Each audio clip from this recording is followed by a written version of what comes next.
Kastor X here, and I want to talk about the original DJI Osmo Action camera and whether or not I would still recommend one, even with the release of the new one.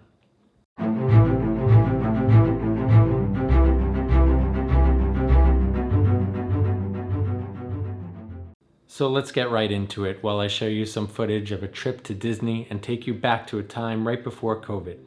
I had just purchased the Osmo Action, and as the only camera I had with me besides my phone, I was still able to capture some great memories.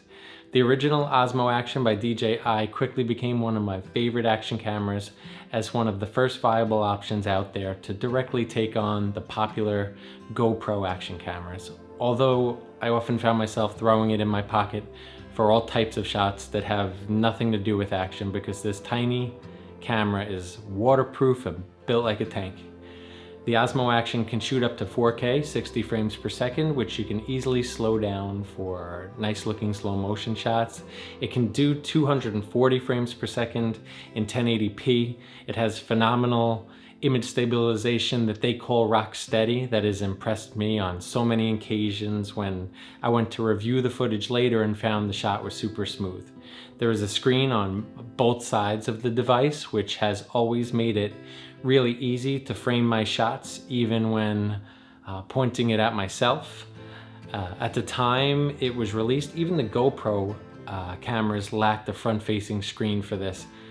At first I found the audio from the Osmo Action to be just okay, but later purchased a cage and a small adapter that gave me the ability to use an external microphone, which I could mount into the hot shoe of the cage, or even better, I started using a Rode Wireless Go with this same setup, and although this configuration was no longer waterproof, it really took the quality of my audio up a notch from the internal microphones.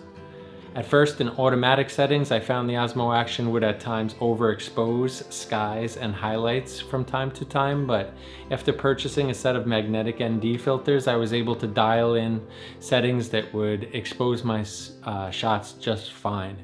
I find the menu system is really easy to use with simple swipes from different sides of the rear screen, allowing me access to all of the different settings I need. They even thoughtfully included a quick switch button on the side that allows me to switch between shooting modes on the fly, and I can customize these to my liking.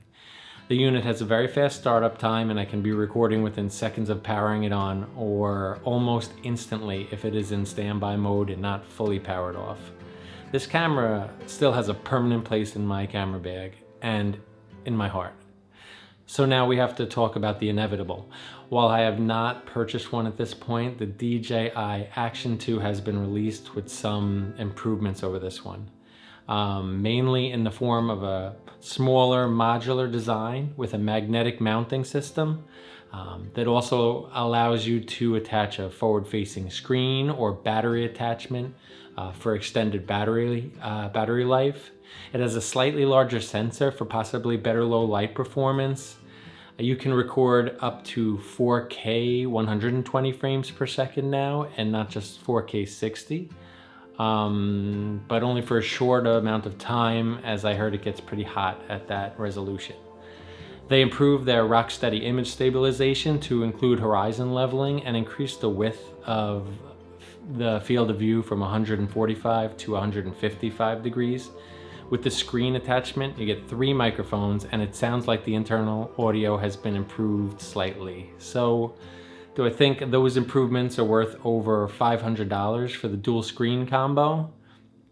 Honestly, I'm not sure yet, but what I am sure of is that the original Osmo Action is currently retailing around $300 and even as low as $200 on places like eBay.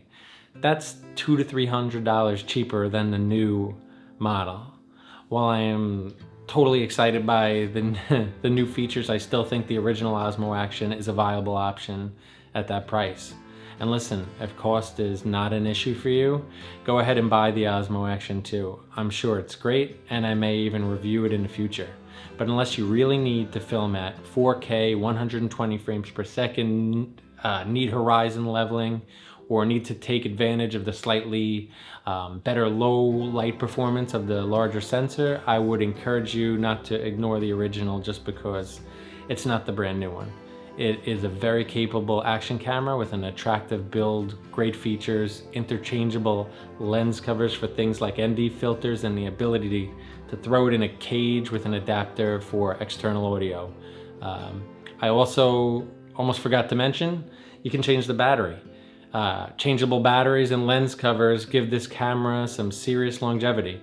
On top of all of that, now you can pick one up for a lot cheaper than the new one and buy something else cool with the money you just saved. So anyway, you guys are the best for making it this far into the video, and I can't thank everyone enough for supporting me and encouraging me in this new YouTube journey. If you want to light the fire under me and get me pumped up about making the next video, hit the thumbs up under this video.